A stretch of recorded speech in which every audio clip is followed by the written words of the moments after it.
Sunday മോർണിംഗാണ്. അപ്പോൾ ഞാൻ വിചാരിച്ചു മെല്ലെ നമ്മുടെ ബ്രേക്ക്ഫാസ്റ്റ് ബ്രഞ്ച് പോലൊക്കെ കഴിക്കാം എന്നൊക്കെ വെച്ച് ഇങ്ങനെ ഇരിക്കുമ്പോഴാണ് രാക്കേക്ക് പെട്ടെന്ന് സർവീസ് ചെയ്യാൻ പോയേ പറ്റത്തുള്ളൂ, നേരത്തെ ഇറങ്ങണം. പിന്നെ പാല് കാച്ചി ചായ ഇട്ടു. ഇടിയപ്പം മുട്ടക്കറിയായിരുന്നു മനസ്സിൽ പ്ലാൻ ചെയ്ത് കിടന്നത്. പക്ഷേ ഇനിയിപ്പോൾ അതിനുള്ള സമയമൊന്നുമില്ല, രാക്കേക്ക് നേരത്തെ പോയേ പറ്റത്തുള്ളൂ. അപ്പോൾ പിന്നെ ഞാൻ വിചാരിച്ചു പെട്ടെന്ന് ഉപ്മാവ് അങ്ങ് ഉണ്ടാക്കാമെന്ന്. അത് പെട്ടെന്ന് ഉണ്ടാക്കാമല്ലോ. അങ്ങനെ കടായി വെച്ച് നെയ്യ് ഒഴിച്ചു, പിന്നെ കുറച്ച് കടുക് പൊട്ടിച്ചു. പെട്ടെന്ന് ഉണ്ടാക്കാൻ പറ്റുന്നൊരു ഡിഷല്ലേ ഉപ്മാവ്. പിന്നെ വറ്റൽമുളക്, കരിവേപ്പില, നമ്മുടെ സവാള ഇതൊക്കെ ഒന്ന് വഴറ്റിയെടുത്തു. കുറച്ച് ഇഞ്ചിയും കൂടി ഇട്ട് കൊടുത്തു, പച്ചമുളകും. ഈ റവ നമ്മുടെ നാട്ടിൽ നിന്ന് വാങ്ങിച്ചുകൊണ്ട് വന്നേ കേട്ടോ. വറുത്ത റവ എവീസ് എന്ന് പറഞ്ഞൊരു കമ്പനിയുടെ 1 കിലോ. എന്തായാലും നാട്ടിലെ റവയല്ലേന്ന് വെച്ച് വാങ്ങിച്ചുകൊണ്ട് വന്നേ. എവിടെയും പക്ഷെ നല്ല റവ കിട്ടും കേട്ടോ. എന്തായാലും കുറച്ച് റവ നമ്മുടെ സവാള വഴൻ്റെ കൂട്ടിലേക്ക് ഇട്ട് കൊടുത്തിട്ട് നന്നായിട്ട് ഒന്നും കൂടെ റോസ്റ്റ് ചെയ്യാം. റോസ്റ്റ് ചെയ്താൽ പക്ഷേ ഒന്നും കൂടെ ഒന്ന് റോസ്റ്റ് ചെയ്താൽ കുറച്ചും കൂടി ടേസ്റ്റ് അല്ലേ. പിന്നെ ആവശ്യത്തിന് ഉപ്പും അതിലേക്ക് തന്നെ ഇട്ട് കൊടുത്തിട്ട് നന്നായിട്ട് ഒന്നും കൂടെ ഒന്ന് വറുത്തിട്ട് വെള്ളം തിളപ്പിച്ച് ഒഴിച്ചു കൊടുത്തു. അടച്ച് വെച്ചു. ഒരു 2-3 മിനിറ്റ് വെരി ലോ ഫ്ലെയിമിൽ വെച്ച് കുക്ക് ചെയ്തിട്ട് പിന്നെ 2 മിനിറ്റും കൂടെ അടച്ച് വെച്ച് പിന്നെ തുറന്ന് ഇളക്കി ഉപ്പുമാവ് റെഡി.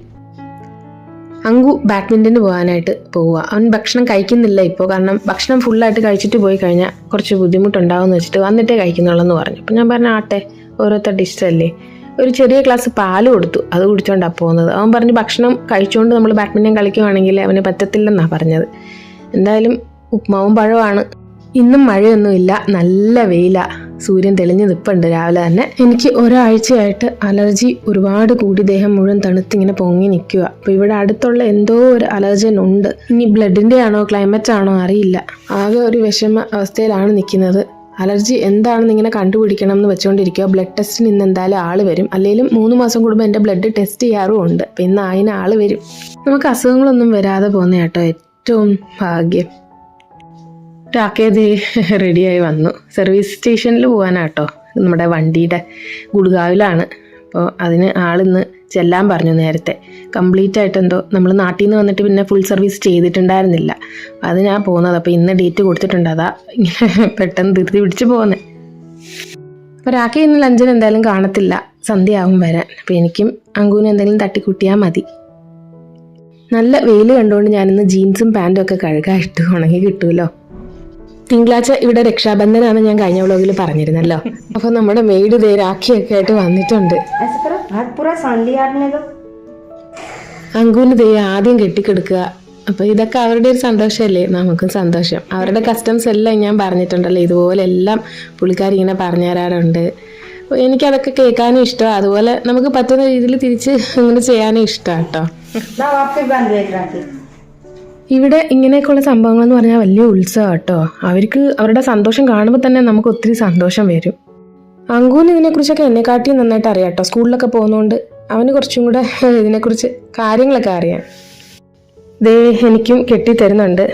പിന്നെ എന്തോ ഒരു സിന്ദൂരക്കുറി പോലെ അതും ഇട്ട് തരും. എനിക്ക് ശരിക്കും അലർജി ഉള്ളൊരു വ്യക്തിയാണ്, പക്ഷെ നമ്മളെങ്ങനെയാ പറയുക. അതുകൊണ്ട് പിന്നെ ഞാനങ്ങ് ഇട്ടു. അങ്ങനെ ഇട്ട് കൊടുത്തപ്പോഴേ ഞാനിങ്ങനെ മനസ്സിൽ കണ്ടു, ദൈവമേ എനിക്ക് ഇട്ട് തരുമല്ലോ എന്ന്. എനിക്ക് ഈ സിന്ദൂരമൊക്കെ കുറച്ച് അലർജി ഉള്ളൊരു കൂട്ടാണേ. അതുകൊണ്ട് ഈ ഹോളിയൊക്കെ വരുമ്പോൾ ഞാൻ ഒളിച്ചിരിക്കാറാ പതിവ്.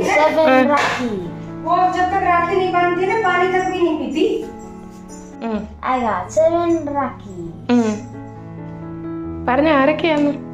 Akshita, ലക്ഷിത, തനിഷി, trying to remember, Isha, തോഷി, Geet. പിന്നെ ആന്റി, ജ്യോതി ആന്റി. തനീഷ് മറ്റേ ഇവര് തന്നില്ലേ, മീനയുടെ മോളെന്താ, ടിയാന. ഇതും ഇവിടുത്തെ ഒരു കഷ്ടാട്ടോ. എന്ത് വിശേഷം ഉണ്ടെങ്കിലും ഇങ്ങനെ കൈ നിറച്ച് മൈലാഞ്ചി ഇടും.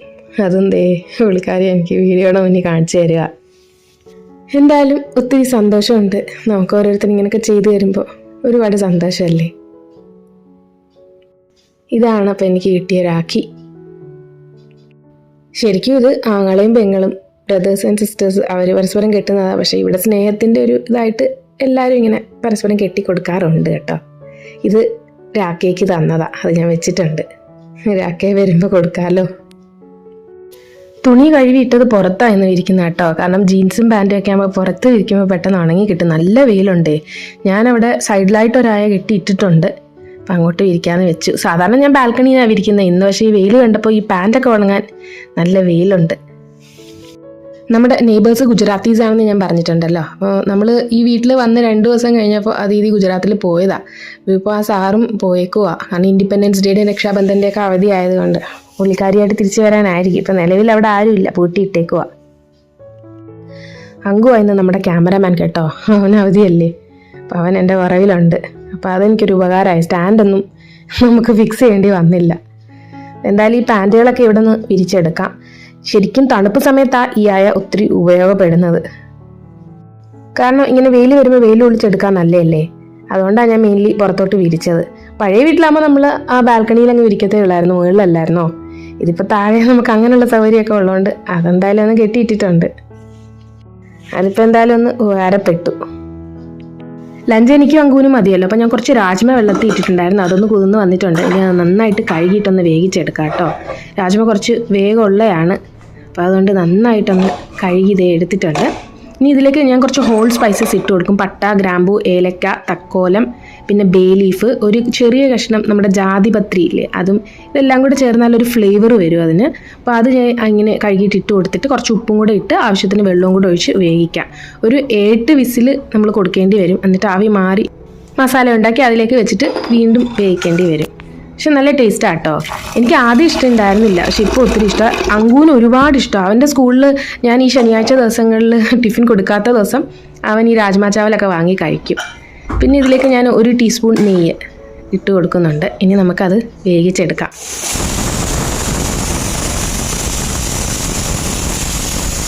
രാഖയ്ക്ക് ഇതത്ര ഇഷ്ടമില്ല. രാഖയ്ക്ക് നാടൻ സാധനങ്ങൾ തന്നെയാണ് ഇഷ്ടം. അപ്പോൾ മസാല ഉണ്ടാക്കാനായിട്ട് കടായി വെച്ച് എണ്ണ ഒഴിച്ചു, കുറച്ച് ജീരകം പൊട്ടിച്ചു, കായപ്പൊടി ഇട്ടു. നോർത്ത് ഇന്ത്യൻ ഫ്ലേവേഴ്സിന് ഇതൊക്കെ വേണം, എന്നാലേ രാജ്മ ആ ടേസ്റ്റായിട്ട് കിട്ടത്തുള്ളൂ. പിന്നെ സവാള അരിഞ്ഞു, ഇഞ്ചി, വെളുത്തുള്ളി, പച്ചമുളക്, തക്കാളി ഇതൊക്കെ ഒന്ന് വഴറ്റിയിട്ട് നമുക്ക് മെയിൻ മസാലാസായിട്ട് മഞ്ഞൾപ്പൊടി, മുളക് പൊടി, പിന്നെ ഇട്ട് കൊടുക്കുന്നത് കുറച്ച് മല്ലിപ്പൊടി കേട്ടോ. ഒരുപാട് മല്ലിപ്പൊടി ആവശ്യമില്ല. ഇതെല്ലാം നന്നായിട്ട് മിക്സ് ചെയ്തിട്ട് കുറച്ച് കസൂരി മേത്തിയും കൂടി ഇട്ടിട്ട് മിക്സ് ചെയ്ത് നമ്മുടെ വെന്ത് വന്ന രാജ്മയിലേക്ക് ഇട്ട് കൊടുക്കാം. പിന്നെ നമുക്ക് ഗ്രേവിക്ക് ആവശ്യമുള്ള വെള്ളവും കൂടെ അതിലേക്ക് ചേർത്ത് കൊടുത്തിട്ട് വീണ്ടും കുക്കർ അടച്ചിട്ട് ഉപ്പൊക്കെ ആവശ്യത്തിനുണ്ടോ എന്ന് നോക്കിയിട്ട് ഹൈ ഫ്ലെയിമിലൊരു 3 വിസിലും കൂടെ നമുക്ക് കേൾപ്പിച്ചെടുക്കാം. കാരണം രാജ്മ ഞാൻ പറഞ്ഞല്ലോ കുറച്ച് വേഗമുള്ള സംഭവം തന്നെയാണ്. ഞാൻ രാവിലെ ആ വെള്ളത്തിൽ ഇട്ടത്, രാത്രിയാണെങ്കിൽ ഇത്രയും വേവിക്കേണ്ട കാര്യം ഉണ്ടായിരുന്നില്ല. അപ്പോൾ ആവിയൊക്കെ മാറി പിന്നെ അതേ തുറന്ന് നോക്കിയിട്ട് നല്ലതായിട്ട് വന്നിട്ടുണ്ട്. ഇത് ഇരുന്ന് കുറുകും, രാജ്മ ഇരുന്ന് കുറുകുന്ന ഒരു സംഭവമാണ്. അപ്പം ഞാൻ ഈ ഗ്രേവിയോടുകൂടി തന്നെ നിർത്തുക. ചോറും ദേ റെഡിയായി വരുന്നുണ്ട്. പിന്നെ ഒരു പാത്രം നിറച്ച് തൈരുമുണ്ട്. ഇത് ഇഷ്ടമുള്ളവർക്ക് ഇത് മാത്രം മതി. നോർത്ത് ഇന്ത്യയിലെ ഒരു മെയിൻ ഫുഡ് എന്ന് പറയുന്നത് ഈ രാജ്മ ചാവലാണ്. അങ്കുവിൻ്റെ ഫേവറേറ്റാ. അവന് ശരിക്കും റൊട്ടിയാ ഇഷ്ടമെങ്കിലും ചോറിൻ്റെ കൂടെ രാജ്മയും ദാലും ഒക്കെ ആണെങ്കിൽ നന്നായിട്ട് കഴിക്കും. നമ്മുടെ ബ്ലഡ് ടെസ്റ്റ് ചെയ്യാൻ ആൾ വന്നിട്ടുണ്ട് കേട്ടോ. ഞാൻ പറഞ്ഞല്ലോ 3 മാസം കൂടുമ്പോൾ എൻ്റെ ബ്ലഡ് ടെസ്റ്റ് ചെയ്യും. കാരണം എന്താ വെച്ചാൽ എനിക്ക് കുറച്ച് ബ്ലഡ് ഡിസോർഡേഴ്സ് ഉണ്ടായിരുന്നു. അത് ട്രീറ്റ് ചെയ്തിപ്പോൾ തൽക്കാലം ഒന്ന് മാറി നിൽക്കുക. വേറൊന്നുമല്ല, എനിക്ക് ബ്ലഡിലുള്ള കണ്ടൻസ് ഒക്കെ ഒത്തിരി കുറവായിരുന്നു. ഹീമോഗ്ലോബിൻ കുറവായിരുന്നു, അയൺ, അതുപോലെ തന്നെ കുറേ സംഭവങ്ങൾ നമുക്ക് ബ്ലഡിൽ ആവശ്യമുള്ളതെല്ലാം എനിക്ക് ലോ ആയിരുന്നു, ഒരുപാട് ലോ ആയിരുന്നു. മെയിൻ പ്രോബ്ലം എന്താണെന്ന് വെച്ചാൽ എൻ്റെ ബോഡി അയൺ അബ്സോർബ് ചെയ്യുന്നത് വളരെ കുറവാണ്. ടാബ്ലറ്റ്സ് വഴി കഴിക്കാമെന്ന് വെച്ചാൽ അയൺ എനിക്ക് അലർജിയുമാണ്, അയൺ അലർജിക്കാണ് ഞാൻ. അപ്പോൾ നമുക്ക് ഫുഡ് വഴിയേ കിട്ടത്തുള്ളൂ. അത് അബ്സോർപ്ഷനും കുറവായതുകൊണ്ട് കുറേ ബുദ്ധിമുട്ടുണ്ടായിരുന്നു. അതെങ്ങനെയാണ് കണ്ടുപിടിച്ചതെന്ന് വെച്ചാൽ എൻ്റെ വെയിറ്റ് 30 കിലോയോളം കുറഞ്ഞായിരുന്നു, മുടിയൊക്കെ പോയി, അനീമിയയുടെ കൂടിയ സ്റ്റേജിലെത്തി. പിന്നെ നമുക്ക് വിശപ്പ് തോന്നത്തേ ഇല്ല കേട്ടോ ഈ അനീമിയ കൂടുമ്പോൾ. എനിക്ക് ആ സമയത്ത് അരിയായിരുന്നു ഇഷ്ടം, നമ്മുടെ പച്ചരിയില്ലേ, അത് ഞാൻ ഇങ്ങനെ പിടി കണക്കിന് വാരി കഴിച്ചുകൊണ്ടേയിരിക്കും. അത് മാത്രമായിരുന്നു എൻ്റെ ഫുഡ്. അതാരും കാണാതെ ഞാൻ ഭയങ്കര ടെൻഡൻസി ആയിരുന്നു. അത് പക്ഷേ ഇപ്പം മാറി കേട്ടോ. അപ്പം ഇങ്ങനെയൊക്കെ വരുവാണെങ്കിൽ നമുക്ക് എന്തോ അസുഖം ഉണ്ടെന്നാണ് നമ്മുടെ ബോഡി അത് ഇൻഡിക്കേറ്റ് ചെയ്ത് കാണിക്കുന്നത്. കാരണം നോർമലായിട്ടുള്ള ആരും പച്ചരി വാരി കഴിക്കത്തില്ലല്ലോ. ഞാൻ ഇഷ്ടംപോലെ പച്ചരി വാരി കഴിച്ചിട്ടുണ്ടായിരുന്നു. ഇപ്പോൾ എന്തായാലും ദൈവം സഹായിച്ച് അത് മാറി നിൽക്കുക. അപ്പോൾ എനിക്ക് ബ്ലഡ് ടെസ്റ്റ് ചെയ്യുന്നത് എന്താണെന്ന് വെച്ചാൽ നേരത്തെ എനിക്ക് ബ്ലഡ് ട്രാൻസ്ഫ്യൂഷൻസ് വഴിയാ ബ്ലഡ് നിലനിർത്തിക്കൊണ്ട് പോയിക്കൊണ്ടിരുന്നു. 1-2 ട്രാൻസ്ഫ്യൂഷൻ ആയിരുന്നു. പിന്നെ നല്ലൊരു ഹെമറ്റോളജിസ്റ്റിനെ കണ്ടു. അപ്പോൾ പുള്ളിക്കാരൻ പറഞ്ഞു ഇതിങ്ങനെ ശരിയാവത്തില്ല, നമ്മളിങ്ങനെ ബ്ലഡ് ട്രാൻസ്ഫ്യൂസ് ചെയ്തുകൊണ്ടിരുന്ന നമ്മുടെ ബോഡി ബ്ലഡ് ഉണ്ടാക്കുന്ന ആ ഒരു മെക്കാനിസം അങ്ങ് നിർത്തി തുടങ്ങും. പിന്നെ എപ്പോഴും ജീവിതകാലം മുഴുവൻ ട്രാൻസ്ഫ്യൂസ് ചെയ്തുകൊണ്ടേയിരിക്കണം, അത് നമുക്ക് നല്ലതല്ല. അതുകൊണ്ട് ഇത് നമുക്ക് എന്തായാലും ട്രീറ്റ് ചെയ്യാന്ന് പറഞ്ഞ് ട്രീറ്റ്മെൻ്റ് ഒക്കെ ചെയ്ത് 2 വർഷം മുന്നേ എന്തായാലും അത് ക്യൂർ ചെയ്ത് ഇപ്പോൾ ആ സമയം മുതൽ 3 മാസം കൂടുമ്പോൾ ബ്ലഡ് ടെസ്റ്റ് ചെയ്തുകൊണ്ടേയിരിക്കും. ഇപ്പോൾ 2-3 മാസം മുന്നേ വരെ കുറച്ച് കുറവായിരുന്നു. പക്ഷേ ഈ 2 മാസമായിട്ട്, അതായത് ലാസ്റ്റ് 2 ടെസ്റ്റോടുകൂടി എനിക്കെല്ലാം ഓൾമോസ്റ്റ് നോർമലായിട്ട് വന്നു. ഒരെണ്ണം മാത്രം ചെറിയ കുറച്ച് കുറവുണ്ട്. അത് RBCസിൻ്റെ എന്തോ പ്രൊഡക്ഷൻ, അത് കുഴപ്പമില്ല, അത് നോർമൽ ആയിക്കോളും. ബാക്കിയെല്ലാം ദൈവം സഹായിച്ച് നോർമൽ ആയിട്ടുണ്ട്. അപ്പോൾ എന്തായാലും ബ്ലഡ് എടുത്തുകൊണ്ട് പോട്ടെ. ഇപ്പോൾ അലർജി വന്നുകൊണ്ടാണ് പെട്ടെന്ന് നമ്മൾ വിളിച്ചത് കേട്ടോ. പക്ഷേ അലർജിയുടെ റീസൺ ഇന്ന് എനിക്ക് മനസ്സിലായത് എന്താണെന്ന് വെച്ചാൽ ഞാൻ കാണിച്ചു തരാം. നമ്മുടെ അസുഖം എന്താണെന്ന് നമുക്ക് തന്നെ ഓൾമോസ്റ്റ് കണ്ടുപിടിക്കാനായിട്ട് പറ്റും. അതിന് ദൈവം നമുക്ക് എന്തെങ്കിലും ഒരു വഴി കാണിച്ചു തരും. അത് നമ്മൾ തിരിച്ചറിഞ്ഞിട്ട് അതിനനുസരിച്ച് നമ്മൾ പോയി കഴിഞ്ഞാൽ നമ്മുടെ ഹെൽത്ത് എപ്പോഴും നന്നായിട്ട് തന്നെ നിൽക്കും കേട്ടോ. ഞാൻ അതുകൊണ്ടാണ് ഈ ബീറ്റ്റൂട്ടും മുന്തിരിങ്ങ ജ്യൂസൊക്കെ അടിച്ചു കുടിക്കുന്നത്. അപ്പം ഞാൻ അലർജിയുടെ കാര്യം എന്താണെന്ന് ഞാൻ പറഞ്ഞു തരട്ടെ. ദേണ്ടേ, എനിക്കിപ്പോഴാണ് മനസ്സിലായത്. പുറത്ത് പുല്ല് വെട്ടുന്ന കണ്ടോ? എനിക്ക് ശബ്ദം കേൾക്കാവുന്ന അറിയത്തില്ല.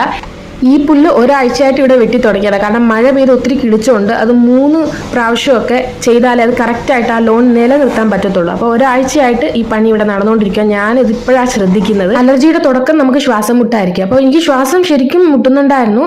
പുറത്തിറങ്ങിയപ്പോൾ ഇപ്പോൾ ഒരുപാട് കൂടി എനിക്ക് ചുമയും ഒക്കെ ഇളകി. അപ്പോഴാണ് എനിക്ക് മനസ്സിലായത്. ഞാൻ റൂമിനകത്ത് നിന്ന് കാണിച്ചു തരാം അവർ വെട്ടുന്ന ആ ശബ്ദം കേൾക്കാമല്ലോ.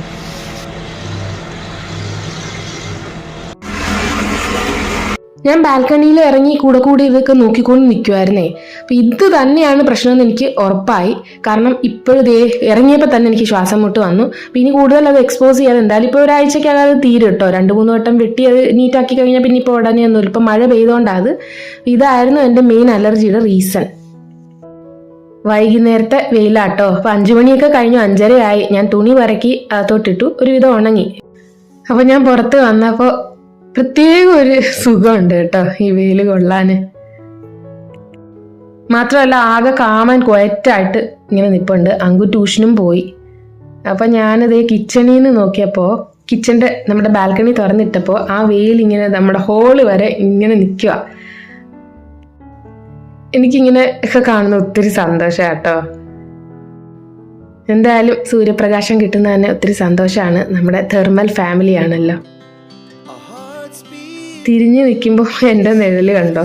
ഞാൻ അതിലേക്കൂടി ഇങ്ങനെ നടക്കുക.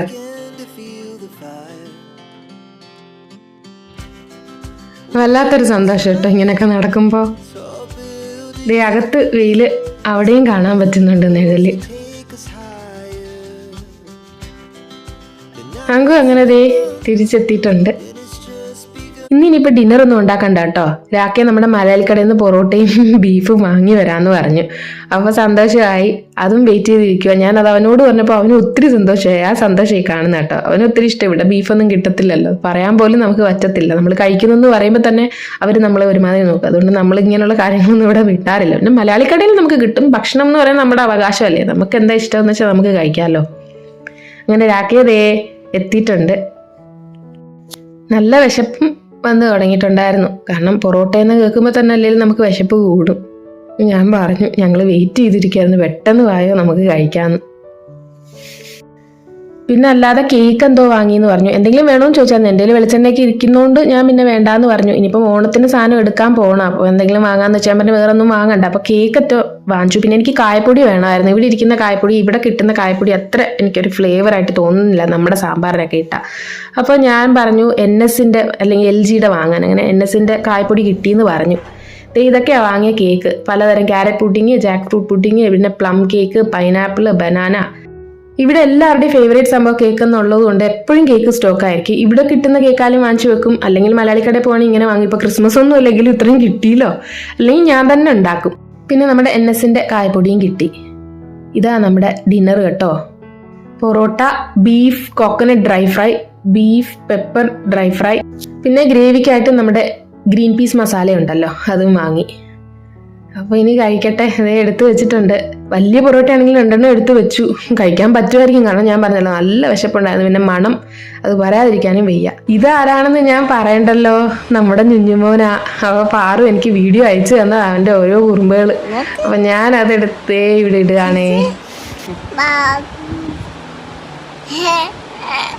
അപ്പോൾ ഇന്നത്തെ വീഡിയോ ഇവിടെ വെച്ച് വൈൻഡപ്പ് ചെയ്യാണ് കേട്ടോ. മറ്റൊരു നല്ല വീഡിയോ ആയിട്ട് കാണുന്നത് വരെ എല്ലാവർക്കും thank you so much. Bye bye.